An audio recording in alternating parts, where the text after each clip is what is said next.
Yes.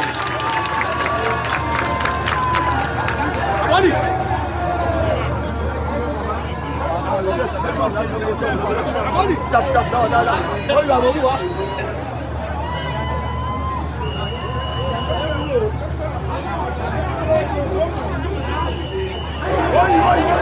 Em là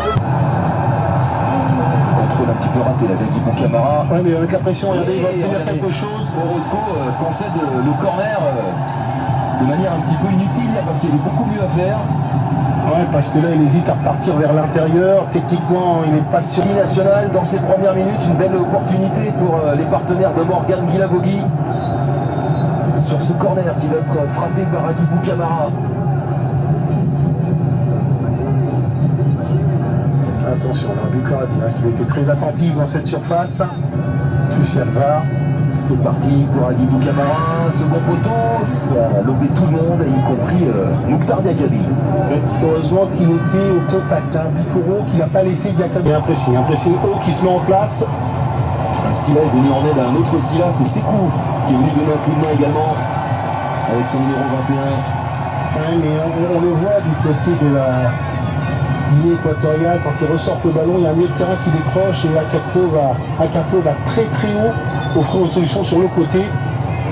Ça c'est la, je sais pas si je dois dire une mode. Voilà.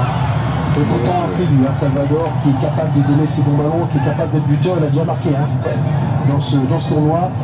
Il a marqué le premier but dans la Guinée équatoriale, c'était contre le Nigeria. Et un superbe but, un plat du pied, premier poteau. Idriss Agasila, ensuite qui peut lancer Salvador. Oh, Salvador, la mauvaise touche. Il s'est trompé. Le pied gauche qui a pris dessus sur le pied droit. Il a poussé le ballon en 6 mètres. Salvador, aux prises à bas avec Diakabi. Regarde, il demande à la minute, il dit Diakabi m'a poussé, non? Qu'est-ce qui se passe? Est-ce que c'est des discussions, la pause fraîcheur? On attaque le dernier quart d'heure de cette rencontre. Pour l'instant, il n'y a pas grand chose à retenir. Statistiquement, je vous l'ai dit, une tentative de chaque côté. Et ça, c'est le cas de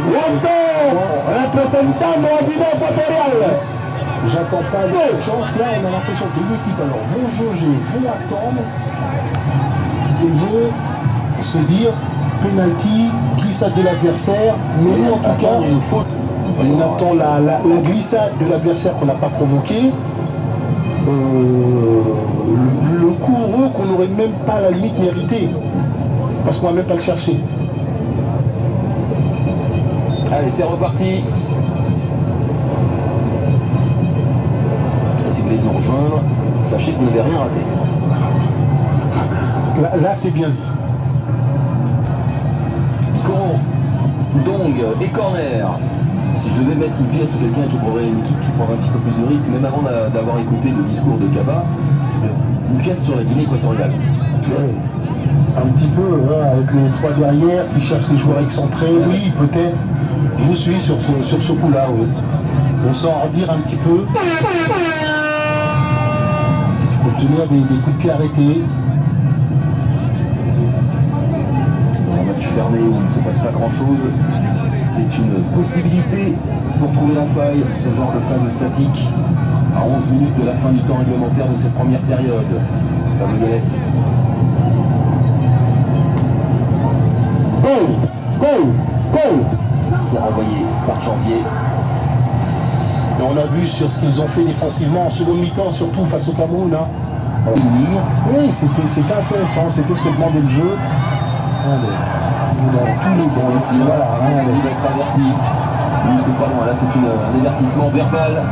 Il était pas loin de prendre un jaune parce que il s'est rebiffé immédiatement le capitaine du Sili.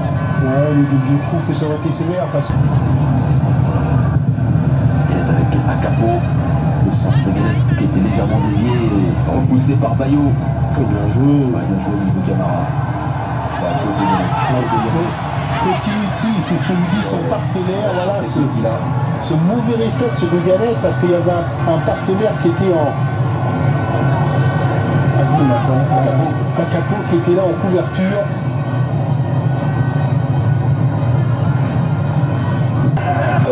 Sur le terrain en train de faire des beaux gestes et d'être un élément important de son équipe. Et là je pense qu'à carrément Juan Micha, il doit se dire mais qu'est-ce qu'il lui a appris à mon joueur d'intervenir de la sorte. Lui il dit voilà, je tape dans le ballon, j'ai dégagé le ballon, mais il n'y a aucune repli derrière. Aucune. Effectivement il y a un joueur quand même en face, il y a... Voilà. Voilà, c'est un premier tournant. Mais c'est un sacré tournant. Parce que là, pendant un peu plus d'une demi-heure, avant une éventuelle prolongation, le Nzalang va défendre à 10 et poursuivre cette partie en infériorité numérique. Le centre, ballon récupéré, ils se gênent.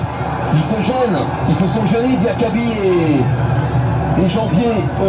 De respirer, partenaire de Patrick avec cette occasion pour les hommes de Micha. Avec la gauche, tout le monde partir comme tout est-ce non, on va attentif, pas la mettre.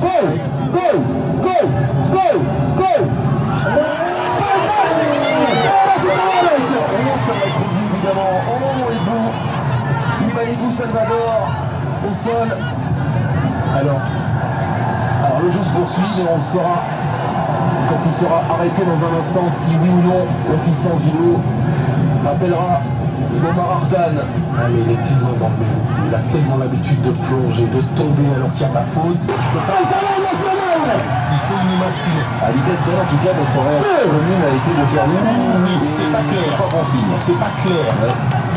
C'est pas forcément bon signe pour le Sili national, alors qu'évidemment, côté Nzalang, on espère côté Nzalang que l'assistance vidéo va appeler Omar Artan pour qu'il se fasse sa propre opinion face à l'écran. Ouais, il faut qu'il nous montre autre chose malgré tout.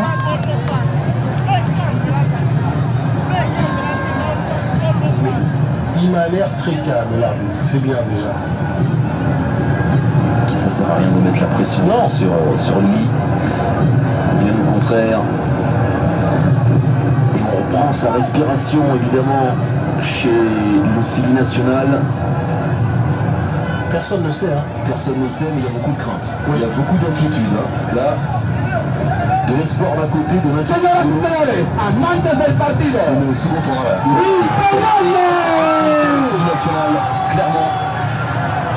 Après, on a vu les arbitres ne pas se déjuger. Mais là, c'est pas bon signe. C'est pas qu'il s'est pas déjuger. Tu l'as pas vu en fait. Oui, pardon, quand j'ai déjugé, vous avez raison, Samuel. Il a rien signalé. Moi j'ai l'impression qu'il y a un contact, mais qu'il amplifie tellement. Il y a un geste, oui, il touche le premier ballon. Même pas, c'est Salvador qui touche le ballon. Oui, c'est ce que je veux dire. Salvador touche le ballon en premier contre ces coups-ci-là. C'est ça le souci. Oui, mais après, est-ce qu'il y a réellement contact après? Il va chercher le contact. Franchement, ça siffle. Si le penalty sifflé, je suis désolé, mais il n'y a pas scandale. Non, il n'y a pas scandale. Mais ce serait très regrettable pour ces coups-ci-là et le Sili national. Salvador va le chercher. Mais c'est lui qui touche en premier le ballon. Pour l'assistance vidéo, c'est clair qu'il y a penalty, sinon il n'aurait pas appelé oui. Omar Artan. Mais le problème, c'est que lui tombe avant le contact. Oui, c'est vrai que c'est pas... Il est difficile d'être arbitre. Des fois, je suis catégorique là. S'il est sifflé, effectivement, c'est pas scandale. Et voilà, on va voir.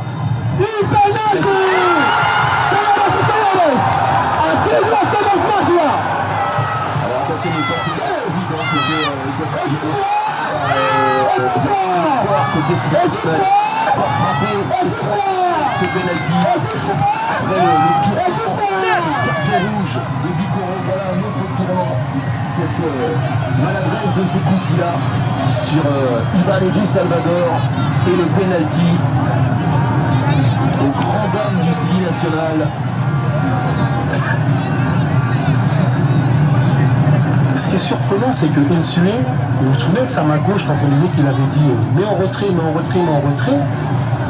alors d'où on est nous, c'était plus facile de le voir. il y avait un défenseur pour 2 attaquants adverses. C'est là aussi où le défenseur du Chili s'est retrouvé un petit peu en difficulté. C'est un moment, pour ne pas dire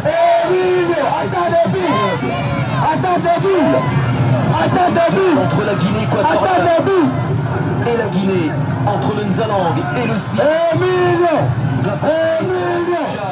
l'autre, Kaba Diawara. D'un côté, Emilio Nsue. De l'autre, Brahim Goal. 69 minutes. Tout le monde retient son souffle. Oh, le poteau! Oh, c'est un signe du destin! Emilio Nsue, le meilleur buteur de cette Coupe d'Afrique des Nations, ne marquera pas sur ce coup-là. Son 6e but. Ouais, et pourtant il avait patienté, il avait attendu, il avait laissé le gars. La République de Guinée. On entame le dernier quart d'heure de ce temps. Willa, qui applaudit ses supporters, qui a pris tout son temps pour sortir, évidemment. Il a beaucoup travaillé. Le numéro 8, est remplacé par le numéro 10, Centre renvoyé par Janvier. Agibou Camara, poussé par celui qui vient d'entrer, Luis Nabo. Dong. Ganette sur le côté pour Luis Nabo. Ouais, pas beaucoup de monde dans la surface, donc difficile d'aller porter le danger. Ouais, voilà, ils jettent un peu ce ballon dès qu'ils arrivent aux abords de la... Nous sommes dans la dernière minute du temps réglementaire. En arrière-plan, Juan Micha. C'est une occasion en or pour le Nzalang. Réduit à 10 depuis la 56e minute. Machine. C'est un ballon qui est renvoyé sans problème par Mokhtar Diakaby. Le sentiment qu'ils n'ont, comme on dit, plus beaucoup d'essence. Bayo. Et aussi les larmes également chez Yannick Bula, les larmes de tristesse. Gros coup de chapeau à Ibrahim Diakité qui a fait un mal fou à cette équipe de la Guinée équatoriale dans son couloir dans cette seconde période.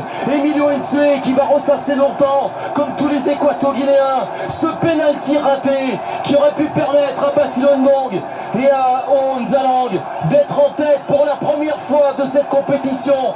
La Guinée équatoriale se retrouve menée au score, mais c'est un but en or, c'est le but de la qualification. Et quel but exceptionnel, signé Mohamed Bayo. Ouais, et c'est peut-être le meilleur homme du match du côté du Chili qui donne ce très bon ballon. On savait que le danger venait d'eux.